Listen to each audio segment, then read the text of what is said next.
सोचिए जरा, एक ऐसी दीवार जो ईंट पत्थर की नहीं बल्कि पेड़ों और हरियाली की बनी हो। कोई डिफेंस वॉल नहीं, ये तो एक लाइफ वॉल है जो न सिर्फ हवा की धूल धक्कड़ को रोकेगी बल्कि हमारे देश की आने वाली पीढ़ियों को भी बचाएगी। अब आप सोच रहे होंगे कि भाई ये कोई नया साइंस फिक्शन मूवी का प्लॉट है क्या? अरे नहीं दोस्तों, ये है the great green wall of India, India का अपना ग्रीन गैंगस्टर प्रोजेक्ट जो थार के रेगिस्तान को फैलने से रोकने वाला है। अब सवाल यह है कि पेड़ लगाकर भला कौन सा तूफान रोका जा सकता है, और एक वॉल जो दिखने में ग्रीन है उसका कनेक्शन डिजर्ट से क्या है, और क्या यह भी उन हजारों प्रोजेक्ट्स की तरह बस कागज पर ही रह जाएगा? तो दोस्तों, आज की वीडियो में हम इसी पर चर्चा करेंगे। आज हम आपको दिखाने वाले हैं कि कैसे इंडिया लिटरली डिजर्ट को फॉरेस्ट में कन्वर्ट करने की तैयारी में है। चलिए शुरू करते हैं। दोस्तों, जब जमीन की हरियाली धीरे धीरे खत्म होने लगे, पेड़ कटने लगे और मिट्टी अपनी ताकत खो दे, तो जो होता है उसे कहते हैं डिजर्टिफिकेशन, यानी बंजर जमीन का फैलना।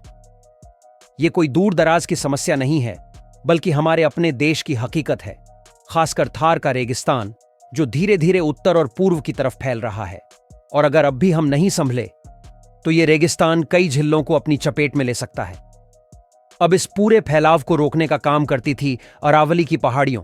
अरावली पर्वत श्रृंखला सिर्फ एक पुरानी पहाड़ी रेंज नहीं है, यह उत्तर भारत और थार के रेगिस्तान के बीच खड़ी एक नेचुरल वॉल है, एक ऐसी दीवार जो हजारों सालों से रेगिस्तान को आगे बढ़ने से रोकती आई है। लेकिन दिक्कत तब शुरू हुई जब इंसानी जरूरतें और लालच इस वॉल के सामने आ खड़े हुए।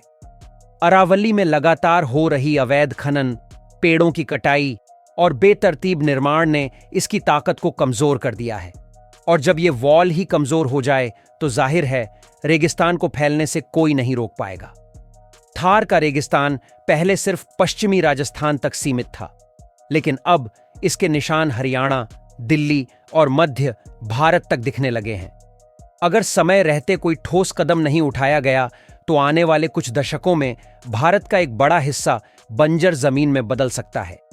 अरावली सिर्फ रेगिस्तान रोकने का काम नहीं करती, ये हवा को साफ रखने, बारिश के पानी को जमीन में समाने देने और आसपास के इलाकों में तापमान को संतुलित रखने में भी बड़ी भूमिका निभाती है।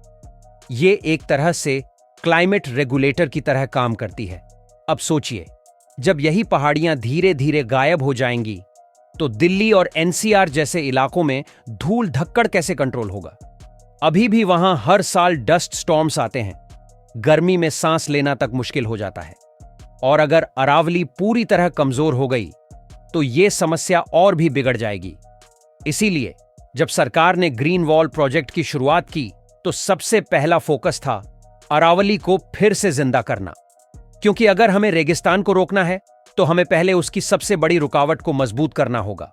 अब तक हमने देखा कि दिक्कत क्या है, अरावली क्यों जरूरी है और क्या खतरे सामने हैं। लेकिन अब बात करते हैं उस सोच की जो इस सब का हल लेकर आई है, the green wall of India. अब नाम सुनकर आपको लग सकता है कि यह शायद कोई पेड़ों की सीधी लाइन होगी, कुछ प्लांटेशन जोन्स होंगे और बस। लेकिन नहीं, यह प्रोजेक्ट इतना सिंपल नहीं है।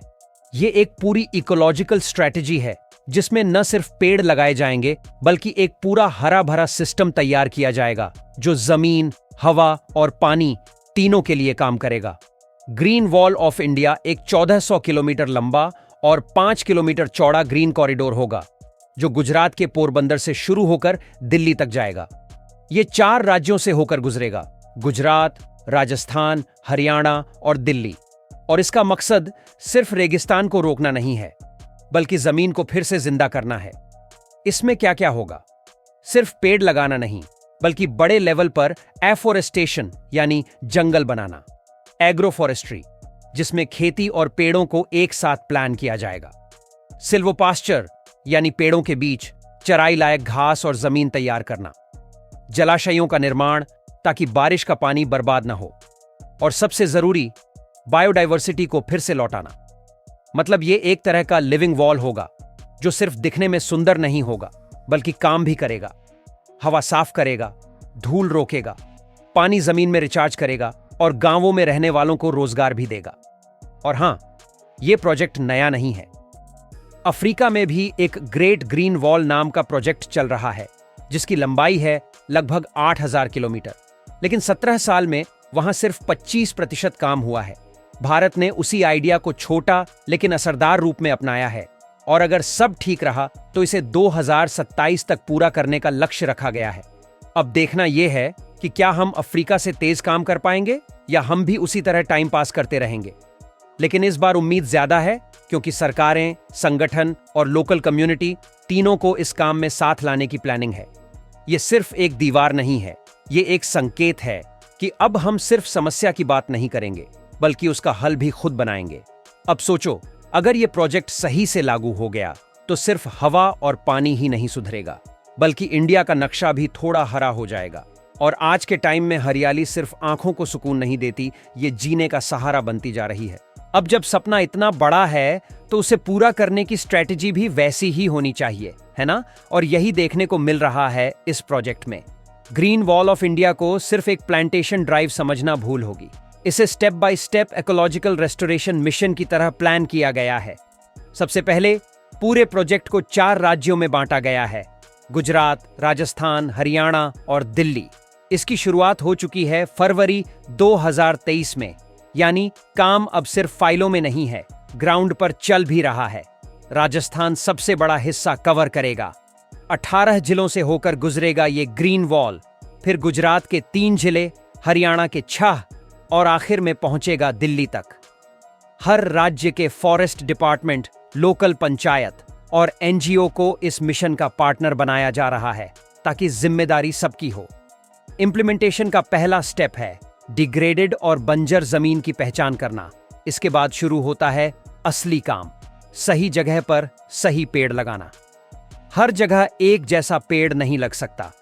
हरियाणा में कोई ड्राउट रेजिस्टेंट पेड़ लगेगा तो गुजरात में सॉल्ट टॉलरेंट स्पीसीज, और साथ ही बनाए जाएंगे छोटे छोटे जलाशय, ताकि बारिश का पानी सीधा बह न जाए और जमीन में जाकर ग्राउंड वाटर रिचार्ज कर सके। एक खास प्लान यह भी है कि एग्रो फॉरेस्ट्री को बढ़ावा दिया जाए, यानी किसान अपने खेतों के किनारे पेड़ लगाएं, जिससे उन्हें फायदा भी मिले और पर्यावरण को भी। इसे एक सस्टेनेबल मॉडल बनाया जा रहा है, जिसमें खेती, पशुपालन और जंगल तीनों एक साथ कोएग्जिस्ट कर सकें। ग्रीन वॉल ऑफ इंडिया कोई आम योजना नहीं है, ये एक मिशन है जो अगर सही से पूरा हुआ तो आने वाले 50 सालों तक इसका फायदा हर भारतीय को मिलेगा।